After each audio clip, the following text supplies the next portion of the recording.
nama saya Aini Hidayati SSI MPD. Saya merupakan salah satu dosen pada program studi pendidikan matematika Fakultas Sosial dan Humaniora Universitas Nurul Jadid. Video ini merupakan pernyataan diri dosen dalam rangka unjuk kerja Tridharma Perguruan Tinggi atau yang biasa disebut dengan PDD UKT-PT, khususnya dalam bidang pengajaran. Video ini saya buat sebagai bagian dari proses sertifikasi dosen gelombang 1 tahun 2026 yang diselenggarakan oleh Kementerian Pendidikan Tinggi, Sains dan Teknologi. Pada kesempatan kali ini, izinkan saya memaparkan salah satu mata kuliah yang saya ampu, yaitu mata kuliah Desain dan Strategi Pembelajaran. Mata kuliah Desain dan Strategi Pembelajaran merupakan mata kuliah wajib pada program studi pendidikan matematika yang diberikan kepada mahasiswa semester 2 dengan bobot 2 SKS. Perkuliahan dilaksanakan selama 16 kali pertemuan yang terdiri dari 14 pertemuan untuk penyampaian materi, 1 pertemuan untuk pelaksanaan UTS yaitu pada pertemuan ke-8, dan 1 pertemuan untuk pelaksanaan UAS yaitu pada pertemuan ke-16. Referensi utama yang saya gunakan pada perkuliahan ini yaitu buku ajar yang saya buat sendiri yang berjudul Desain dan Strategi Pembelajaran yang diterbitkan oleh Pustaka Nurja dengan didukung oleh referensi-referensi lain baik berupa buku, artikel jurnal nasional maupun internasional yang relevan. Mata kuliah ini dirancang sebagai landasan bagi mahasiswa dalam memahami prinsip-prinsip dasar perencanaan dan pelaksanaan pembelajaran matematika yang efektif, inovatif, serta berorientasi pada pencapaian kompetensi peserta didik. Selain membangun pemahaman konseptual, mata kuliah ini juga membekali mahasiswa dengan kemampuan merancang pembelajaran yang sesuai dengan karakteristik materi matematika dan kebutuhan peserta didik sebagai bekal menjadi calon tenaga pendidik matematika yang profesional. Implementasi pembelajaran pada mata kuliah ini dirancang berdasarkan pendekatan DIA, yaitu Delivery, Interaction, dan Assessment, sehingga proses pembelajaran berlangsung secara sistematis, aktif, dan berorientasi pada hasil belajar. Materi disusun secara bertahap mulai dari konsep dasar perencanaan pembelajaran, analisis dan pengembangan tujuan pembelajaran, penyusunan materi ajar, perencanaan penilaian pembelajaran, keterampilan dasar mengajar matematika, pembelajaran efektif, cara belajar siswa aktif, hakikat matematika, hingga penerapan berbagai strategi, model pendekatan, metode maupun media pembelajaran matematika.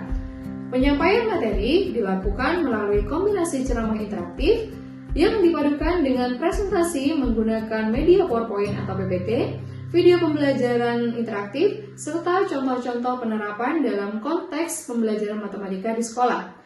Mahasiswa tidak hanya memperoleh penjelasan konseptual, tetapi juga diberikan ilustrasi, studi kasus, dan contoh implementasi sehingga mampu menghubungkan teori dengan praktik pembelajaran di lapangan.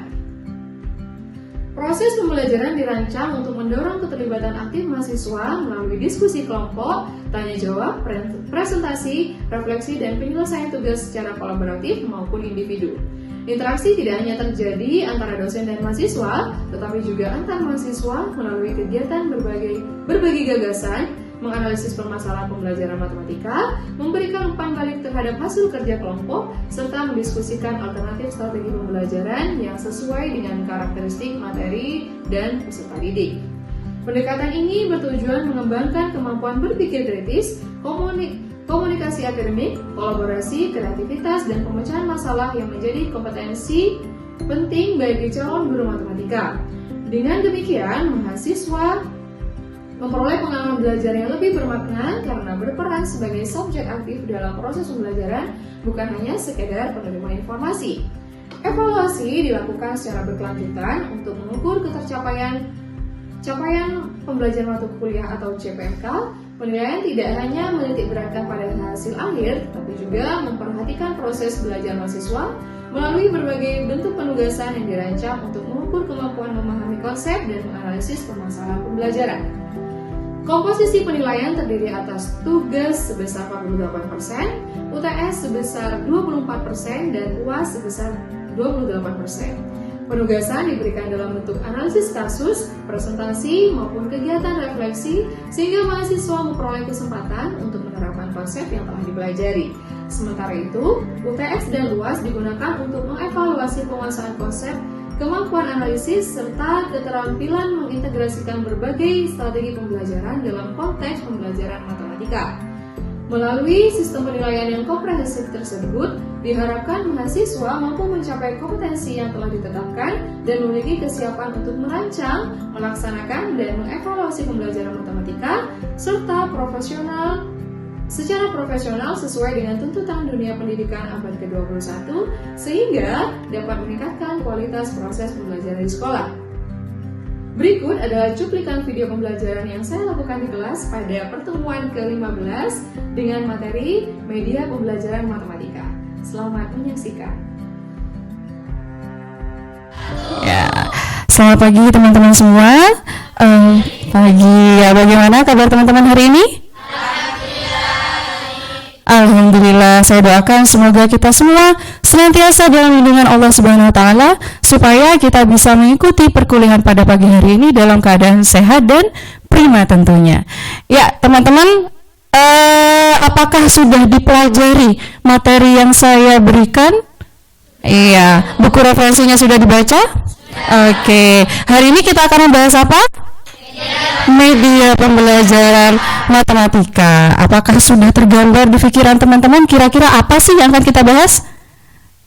Oke, sudah ya. Oke, sebelum kita masuk ke sini, ya.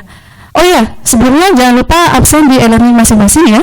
Oke, sebelum kita masuk ke tujuan pembelajaran, kira-kira ada yang masih ingat nggak minggu lalu kita belajar apa? Oke, Mbak Siti Aisyah. Yang kita bahas pada materi sebelumnya yaitu metode pembelajaran, Bu. Betul ya, metode pembelajaran ya. Oke, metode pembelajaran. Dan kita beri tepuk tangan dulu untuk Mbak Siti Aisyah. Ternyata masih ingat ya dengan materi yang kita bahas minggu lalu. Dan selanjutnya, apakah ada yang masih ingat tentang jenis-jenis metode pembelajaran yang biasa digunakan dalam pembelajaran matematika? Ya, Mas Salahuddin, silakan.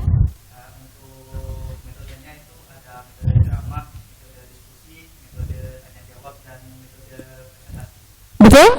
Iya, bagus sekali. Selain metode itu, apakah masih ada metode-metode yang lain? Masih banyak. Apa saja kira-kira? Ada metode simulasi, ya metode praktikum, ya, dan lain-lain. Nah, itu adalah bekal yang bisa Anda gunakan nanti ketika Anda menjadi seorang pendidik matematika. Bisa Anda pilih. Banyak sekali metode yang bisa digunakan. Next, selanjutnya kita masuk kepada tujuan pembelajaran kita pada hari ini, yaitu mahasiswa diharapkan mampu memahami dan mampu menjelaskan konsep serta penerapan media pembelajaran matematika. Setelah kita belajar metode, sekarang kita belajar media pembelajaran matematika. Sebelum kita masuk ke materi, nah, ada beberapa pertanyaan. Seperti biasa ya, saya memberikan pertanyaan di awal. Untuk apa? Untuk mengetahui kemampuan awal teman-teman. Di sini ada 3 pertanyaan yang sudah saya siapkan. Yang pertama, apa yang Anda ketahui tentang media pembelajaran? Ada yang mau jawab? Ya, Mbak Meriana coba. Alat yang digunakan guru untuk menjelaskan materi pembelajaran. Alat yang digunakan guru untuk menjelaskan materi pembelajaran. Tepuk tangan dulu untuk Mbak Meriana. Ya, alat yang digunakan guru untuk menjelaskan materi pembelajaran. Ya, betul. Jawabannya sangat baik sekali. Terus yang kedua, sebutkan contoh media pembelajaran yang pernah Anda gunakan atau Anda lihat dalam pembelajaran matematika. Ada yang mau? Oke, Mas Tony, apa saja? PPT ya.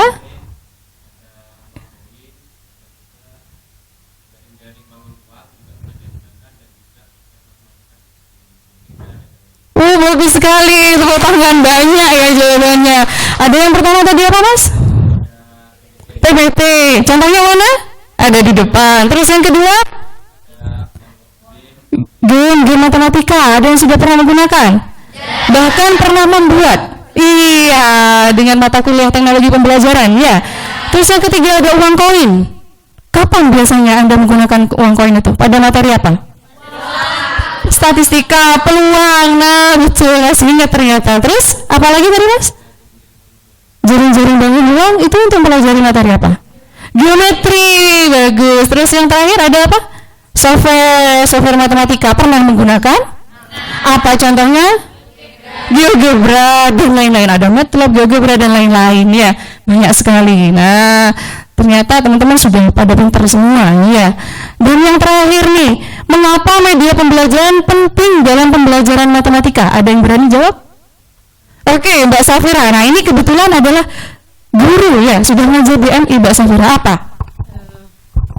Media pembelajaran itu menurut saya penting, Bu, karena di sini bisa membantu siswa memahami rumus, kemudian meningkatkan minat belajar dan membuat suasana kelas lebih aktif dan menyenangkan, Bu. Itu adalah jawaban dari seorang ibu guru yang pernah menggunakan media, Mbak. Sering mungkin ya, apalagi anak SD itu butuh media pembelajaran ya. Apa tadi katanya tadi, membantu siswa untuk memahami konsep, terutama belajar matematika yang notabene terkenal abstrak gitu ya. Jadi untuk mengkonkretkan konsep yang abstrak itu kita sangat membutuhkan bantuan media pembelajaran.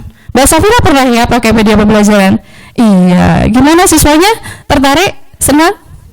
Alhamdulillah. Sambil main sambil belajar ya. Sama mahasiswa juga gitu, seneng juga kalau dikasih game ya. Iya. Next,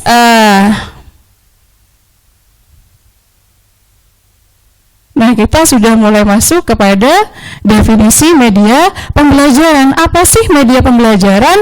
Media pembelajaran merupakan alat, bahan atau sarana yang digunakan oleh pendidik untuk menyampaikan materi pembelajaran agar lebih efektif dan menarik. Atau yang kedua, segala alat, bahan, atau teknologi penyalur pesan yang digunakan dalam proses belajar mengajar yang fungsinya adalah untuk menyampaikan materi agar lebih mudah dipahami oleh peserta didik. Ternyata sesuai ya dengan jawaban dari Mbak Safira tadi ya. Jadi media pembelajaran itu adalah semua alat, semua bahan, semua sarana, fasilitas yang digunakan guru untuk menyampaikan materi pembelajaran. Supaya apa fungsinya? Supaya materi lebih mudah dipahami oleh peserta didik ya.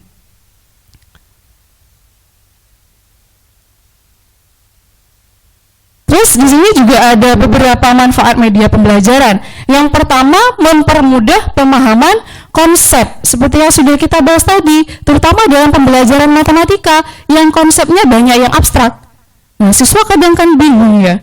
Misalkan kayak tadi katanya pakai uang koin, apa sih peluang gitu ya. Nah, jadi bisa kita gunakan media konkretnya seperti pelemparan uang koin, terus apalagi dadu ya, bagus. Nah, terus yang kedua meningkatkan minat dan motivasi belajar katanya Mbak Safira tadi.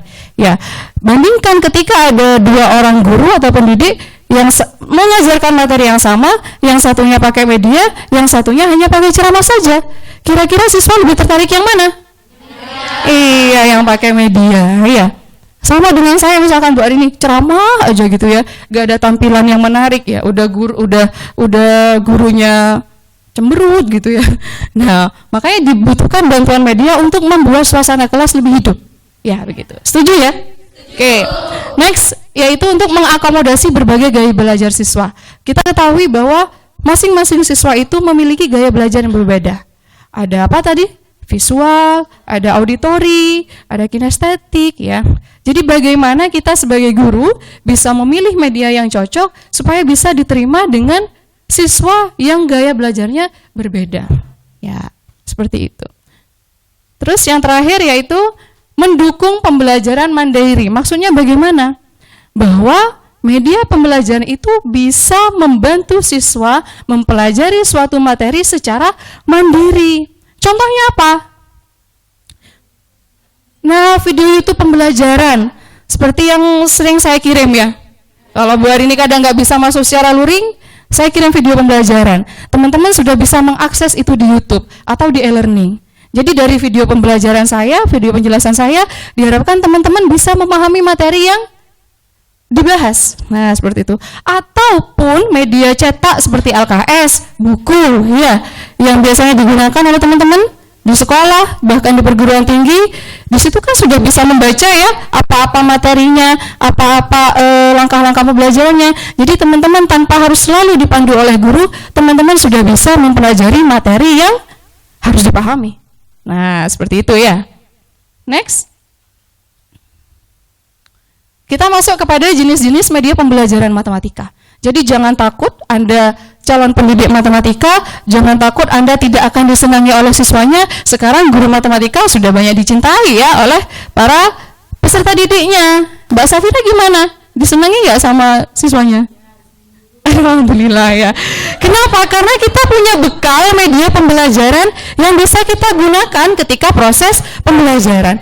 Apa saja? Ada media visual, media manipulatif, media digital atau interaktif, ada media cetak atau tulis, ada media audio, media lingkungan, media berbasis permainan, dan media virtual reality, dan banyak lagi yang lainnya. Anda bisa pilih salah satu atau salah banyaknya dari sini Anda bisa gunakan. Ya. Sekarang penjelasan dari masing-masing media ini. Yang pertama media visual. Namanya visual ya. Nah, untuk semua materi saya rasa sudah saya jelaskan teman-teman. Sebelum kita akhiri seperti biasa saya berikan aktivitas mahasiswa di sini. Kebetulan di sini berupa studi kasus yang harus Anda pahami, dan studi kasus ini bisa Anda kerjakan secara berkelompok.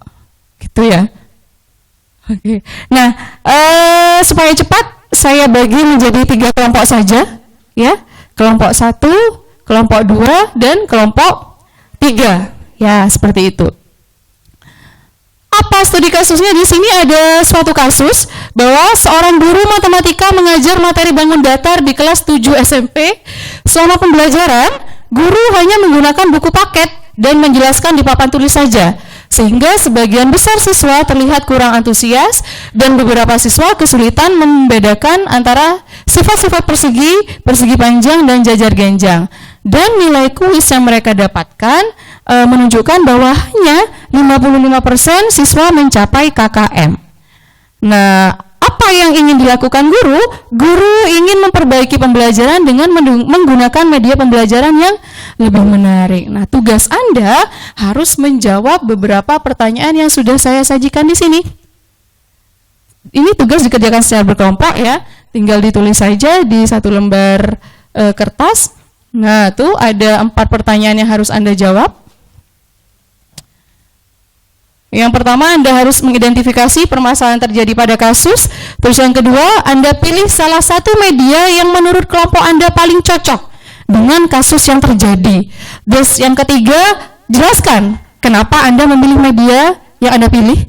Dan yang keempat yaitu jelaskan manfaat apa saja yang diharapkan bagi siswa setelah media tersebut digunakan.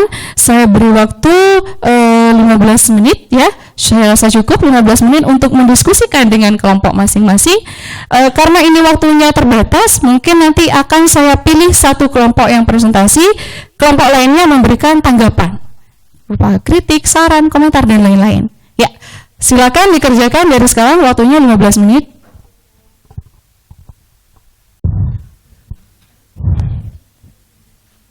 Silakan nanti juga ditentukan siapa yang akan presentasi ya.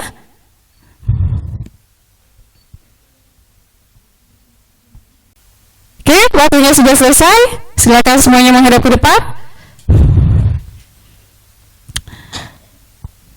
Saya berikan satu kesempatan untuk kelompok yang akan mempresentasikan jawabannya. Siapa yang berani dulu? Kelompoknya siapa yang berani menjawab duluan? Oke, kelompoknya Mbak Wasim, silakan dibaca jawabannya. Dan kelompok yang lain, saya minta untuk memperhatikan, menyimak penjelasan jawaban dari Mbak Wasil. Karena nanti teman-teman akan memberikan tanggapan ya atas jawaban dari kelompok Mbak Wasil. Ya, silakan Mbak Wasil. Baik, Assalamualaikum warahmatullahi wabarakatuh. Di sini saya akan memaparkan hasil kerja kelompok kami, kelompok 3. Jadi untuk jawaban yang pertama, identifikasi 2 masalah yang terdapat pada proses pembelajaran. Yang pertama, media pembelajaran kurang bervariasi karena guru hanya menggunakan buku paket dan papan tulis saja, sehingga pembelajaran menjadi kurang menarik dan siswa tidak termotivasi untuk belajar.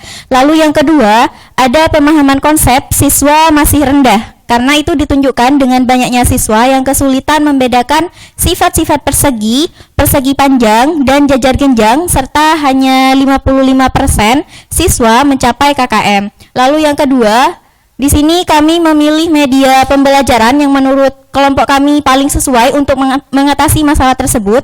Di sini kelompok kami memilih GeoGebra sebagai media pembelajaran interaktif. Lalu yang ketiga, jelaskan alasan mengapa media tersebut dipilih. Dari hasil diskusi, di sini alasan kami memilih GeoGebra yang pertama, karena GeoGebra dapat menampilkan bentuk-bentuk bangun datar secara visual dan interaktif. Yang kedua, siswa dapat mengamati perubahan bentuk serta membandingkan sifat-sifat setiap bangun datar secara langsung. Yang ketiga, media ini meningkatkan keaktifan siswa karena dapat mengeksplorasi objek secara mandiri. Dan yang keempat, GeoGebra mudah digunakan dan sesuai untuk pembelajaran geometri di SMP. Lalu yang terakhir, itu manfaat yang diharapkan bagi siswa setelah media tersebut digunakan. Dari hasil diskusi, untuk manfaatnya itu dikatakan bahwasannya siswa akan lebih tertarik dan termotivasi menggunakan untuk mengikuti pembelajaran. Yang kedua, siswa lebih mudah memahami dan membedakan sifat-sifat berbagai bangun datar. Yang ketiga, keaktifan siswa dalam berdiskusi dan mengeksplorasi konsep meningkat. Serta yang terakhir, pemahaman konsep geometri menjadi lebih baik sehingga hasil belajar dan persentase ketuntasan belajar diharapkan meningkat melampaui KKM. Begitu saja, terima kasih. Wassalamualaikum warahmatullahi wabarakatuh. Assalamualaikum warahmatullahi wabarakatuh. Kita berikan tepuk tangan yang paling meriah untuk kelompok Mbak Wasil. Terima kasih Mbak Wasil atas jawabannya. Saya rasa jawabannya sudah sangat baik sekali ya. Semua pertanyaan sudah terjawab dengan sangat runtut. Dari identifikasi permasalahan yang diberikan, terus pemilihan media, berikut alasannya, dan manfaat yang diharapkan bagi siswa setelah menggunakan media tersebut. Apa tadi pilihannya? GeoGebra. Terkenal sekali GeoGebra ini ya di kalangan mahasiswa matematika. Pernah menggunakan ya? Iya. Apakah yang dijelaskan Mbak Wasil tadi bisa diaplikasikan di GeoGebra? Bisa ya. Di sana kita bisa membuat bentuk bangun dari 2 dimensi, 3 dimensi, bahkan bisa diputar-putar seperti itu ya. Nah, jadi siswa dari sana, dari penjelasan GeoGebra bisa bisa memahami bagaimana sifat dari sisi-sisi dari apa tadi? Persegi, persegi panjang, jajar genjang, dan lain-lain. Setuju dengan jawaban Mbak Wasil? Setuju. Apakah ada kelompok yang jawabannya berbeda? Iya, coba Mbak Fatimah Tuzahro. Dari diskusi kelompok kami memilih media manipulatif, ya. Contohnya menggunakan kardus itu untuk membuat persegi, persegi panjang, dan jajar genjang gitu. Oke, bagus ya. Jadi nggak harus yang merupakan software matematika. Jadi pakai manipulatif pun bisa kita ternyata. Saya bikin pakai kardus dipotong jadi bentuk persegi, persegi panjang, dan jajar genjang. Dari sana siswa bisa mengidentifikasi bagaimana ciri-ciri dari atau sifat-sifat dari sisi-sisi dari bangun-bangun tersebut.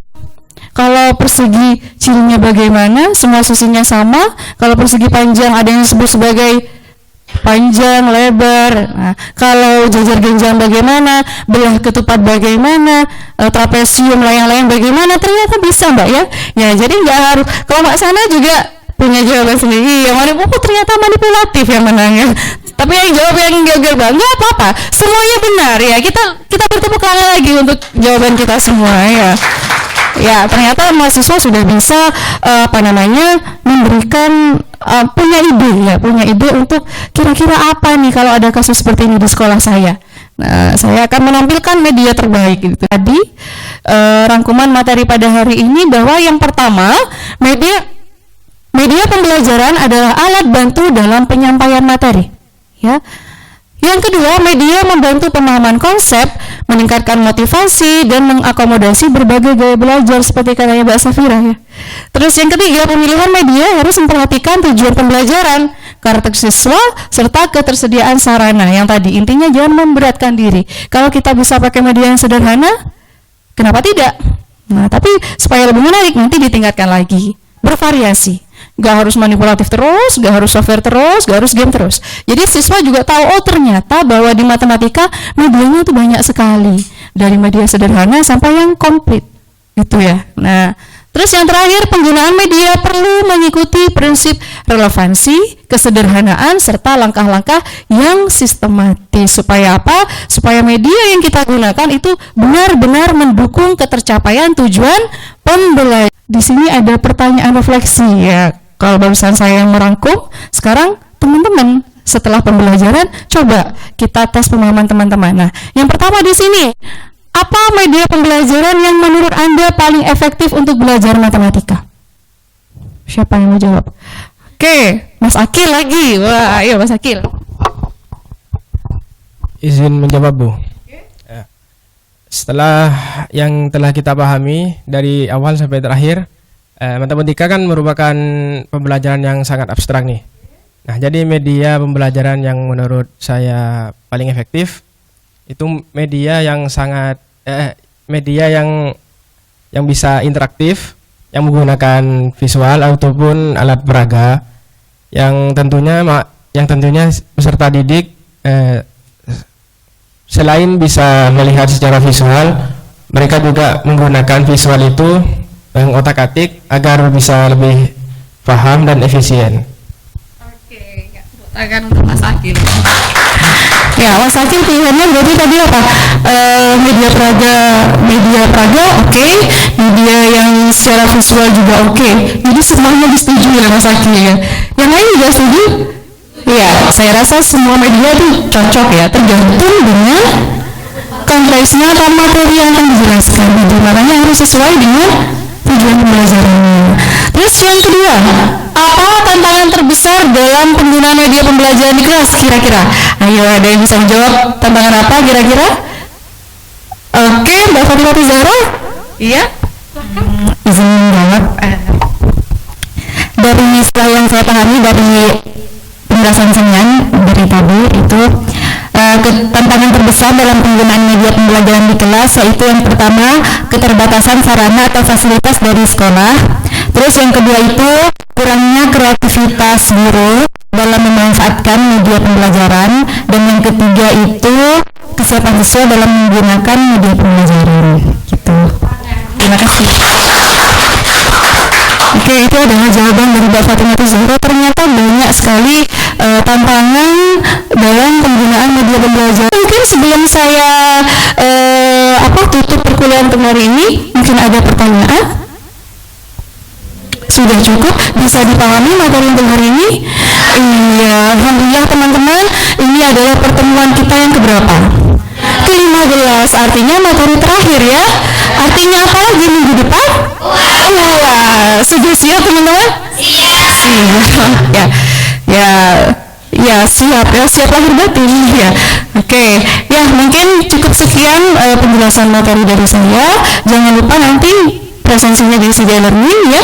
Sebelum kita akhiri, alangkah baiknya kita berdoa kembali supaya ilmu yang kita dapatkan nantinya menjadi ilmu yang barokah dan bermanfaat. Amin. Berdoa dimulai.